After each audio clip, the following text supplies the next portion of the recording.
गोरखपुर में पहुंचे मतदान केंद्र पर यूपी के सीएम योगी आदित्यनाथ अपना वोट डालकर लोकतंत्र के पर्व को मनाया और मतदाताओं से वोट डालने की अपील की। उसके बाद मतदान केंद्र से बाहर आकर मीडिया से रूबरू हुए उत्तर प्रदेश के सीएम योगी आदित्यनाथ। आखिर क्या बातचीत हुई मीडिया से, आइए हम आपको सुनाते हैं क्या बोले यूपी के सीएम योगी आदित्यनाथ मीडिया से बातचीत करते हुए। 7वें चरण का चुनाव हुआ संपन्न। अब तो 4 जून को ही पता चल पाएगा कि किसकी चमकती है किस्मत, कौन बनेगा जनता का मसीहा।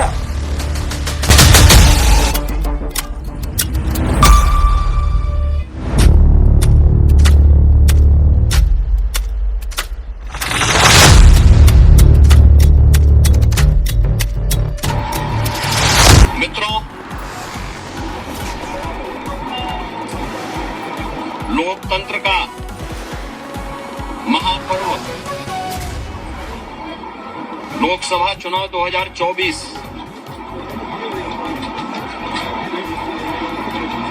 अंतिम चरण का चुनाव आज देश के 8 राज्यों के 57 सीटों पर हो रहा है, जिसमें उत्तर प्रदेश की 13 सीटों पर भी आज पूर्वी उत्तर प्रदेश में मतदान हो रहा है। पिछले 2.5 महीने से अधिक समय से जो देश के अंदर आम जन की आकांक्षाओं को पूरा करने के लिए जनता जनार्दन की जो अपेक्षा थी उसके अनुरूप विभिन्न राजनीतिक दलों ने जनता जनार्दन के सामने अपने अपने मुद्दे रखे, अपनी सरकारों के समय के कार्य और कारनामों को रखे। आज अंतिम चरण में 8 राज्यों के 57 सीटों पर मतदान हो रहा है। उत्तर प्रदेश की भी इन 13 सीटों पर जो हमारी पूर्वी उत्तर प्रदेश में महाराजगंज, गोरखपुर, कुशीनगर, देवरिया, सलेमपुर, बलिया, घोसी, गाजीपुर, वाराणसी, चंदौली, मिर्जापुर, रावड़सगंज, ये सभी सीट्स हैं। इन सब पे इलेक्शन प्रारंभ हो चुका है। मौसम की विपरीत परिस्थितियों के बावजूद भी मतदाताओं ने जो उत्साह दिखाया है, मैं सबसे पहले उन सभी मतदाताओं के प्रति हृदय से आभार व्यक्त करता हूं जिन्होंने लोकतंत्र के प्रति अपनी आस्था को व्यक्त करते हुए भीषण गर्मी में टेम्परेचर इस समय 50 डिग्री के आसपास जा रहा है, जो संभवतः कई वर्षों के बाद और कई दशकों के बाद इस प्रकार की स्थिति हम सबको देखने को मिल रही है। लेकिन इस सब के बावजूद भी जनता का उत्साह कम नहीं है, बल्कि वह और भी मजबूती के साथ देश के अंदर नई सरकार गठन करने के लिए सरकारों के कार्यों का, कुछ सरकारों के कारनामों का अवलोकन करते हुए आज उसका मूल्यांकन कर रही है और उसके अनुसार मतदान भी कर रही है। हमारा मानना है कि देश के अंदर जो समर्थन प्राप्त हो रहा है उसको ध्यान में रखते हुए हम कह सकते हैं कि 4 जून को जब जनता जनार्दन का फैसला आएगा तो देश के अंदर आत्मनिर्भर और विकसित भारत के लिए विरासत भी और विकास भी, गरीबों के प्रति संवेदना भी, युवा पीढ़ी के उज्जवल भविष्य, जिन लोगों ने और जिन पार्टियों ने, जिन सरकारों ने काम किया है उसको पूरा आशीर्वाद प्राप्त हो रहा है और जनता को ये सुखद अनुभूति होगी, देश को सुखद अनुभूति होगी कि मोदी जी एक बार फिर से प्रचंड बहुमत के साथ सरकार बनाएंगे। उत्तर प्रदेश इसमें अपनी भूमिका का निर्वहन करेगा पूरी मजबूती के साथ। 10 वर्ष में बदलते हुए भारत को 7 वर्ष में डबल इंजन सरकार के द्वारा एक नए उत्तर प्रदेश का दर्शन कराया है, जिसमें सुरक्षा और विरासत के साथ साथ विकास के एक नए युग में उत्तर प्रदेश ने प्रवेश किया है।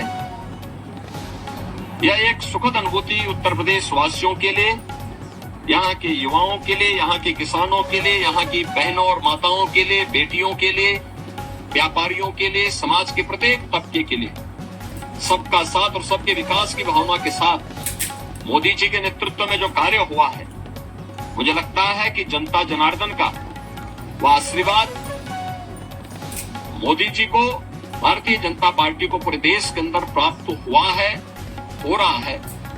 और आज 7वें चरण में भी पूरे देश के अंदर जो उत्साह देखने को मिल रहा है। अभी प्रातः काल मौसम बहुत सुहावना है। इस सुहावने मौसम का आनंद लेकर के मैं मतदाताओं से अपील करूंगा कि हमें अब जाति, मत और मजहब से ऊपर उठ करके अपने देश के उज्जवल भविष्य के लिए एक आत्मनिर्भर और विकसित भारत की जिस संकल्पना को मोदी जी ने आजादी के अमृत महोत्सव वर्ष में देशवासियों को दिया है, उसको साकार करने का समय आ गया है, जिससे भारत आज जो देश की सबसे बड़ी, दुनिया की सबसे बड़ी उभरती हुई अर्थव्यवस्था है, यह आगामी 3 वर्ष में दुनिया की तीसरी बड़ी अर्थव्यवस्था 2047 तक भारत को दुनिया के विकसित देशों की श्रेणी में खड़ा करके हर एक नागरिक के जीवन में खुशहाली लाने के लिए कार्य किया जा सके। जनता जनार्दन का आशीर्वाद इस दृष्टि आज भारतीय जनता पार्टी को प्राप्त हो रहा है और हमें पूरा विश्वास है कि 4 जून को फिर एक बार मोदी सरकार प्रचंड बहुमत के साथ आकर के आत्मनिर्भर विकसित भारत की संकल्पना को साकार करने का कार्य करेगी। देखिए, प्रधानमंत्री जी ने अपने 2.5-3 महीने के व्यस्त दिनचर्या में से कुछ समय, यद्यपि उनका पूरा जीवन भारत माता के लिए समर्पित है, बिना रुके, बिना डिगे, बिना झुके उन्होंने 10 वर्षों से भारत की सेवा की है और देश के हित को सर्वोपरि मानते हुए दुनिया के अंदर भारत का सम्मान बढ़ाया है। मोदी जी की यह आराधना एक आध्यात्मिक आराधना, यह आध्यात्मिक आराधना राष्ट्र आराधना है। भारत माता के इसी चरणों में वह एक आराधना है जो राष्ट्र को समर्पित है, भारत के 140 करोड़ जनता की, जनार्दन की सेवा के लिए, उनके उज्जवल भविष्य के लिए समर्पित है। और ये भारत की परंपरा है। जो लोग भोग में लिप्त हैं, भ्रष्टाचार में लिप्त हैं, अनाचार दुराचार में लिप्त हैं, वे लोग आध्यात्मिक आराधना के महत्व को नहीं समझ सकते। आध्यात्मिक आराधना को समझने के लिए भारत और भारत जैसा मन चाहिए। भारत की सनातन मूल्यों और आदर्शों के प्रति निष्ठा का भाव चाहिए। जिनके मन में भारत के प्रति आस्था का भाव नहीं है, भारत के सनातन मूल्यों और आदर्शों की ध्वजियां उड़ाना जिन्होंने अपने जीवन का उद्देश्य समझ लिया था और जिनके कारनामों से जनता उनको बार बार ठुकराई है, वे लोग मोदी जी के इस ध्यान साधना और इस राष्ट्र आराधना का मखौल भले ही उड़ा सकते हैं, लेकिन जनता जनार्दन अपने नेता के समर्थन में और उनके पूरे कार्यक्रमों के साथ पूरे समर्पित भाव के साथ जुड़ी हुई है। और जनता जनार्दन का पूरा आशीर्वाद, पूरा स्नेह मोदी जी के साथ में है। और हम विश्वास के साथ कह सकते हैं कि यह मोदी जी की ध्यान साधना का कार्यक्रम भी राष्ट्र आराधना का हिस्सा है। और इसका लाभ भी देश को प्राप्त होगा। महिलाओं ने ज्यादा मतदान किया महाराज जी उत्तर प्रदेश में, खासतौर पर बावजूद इससे भी कुछ मतदान कम भी हुआ।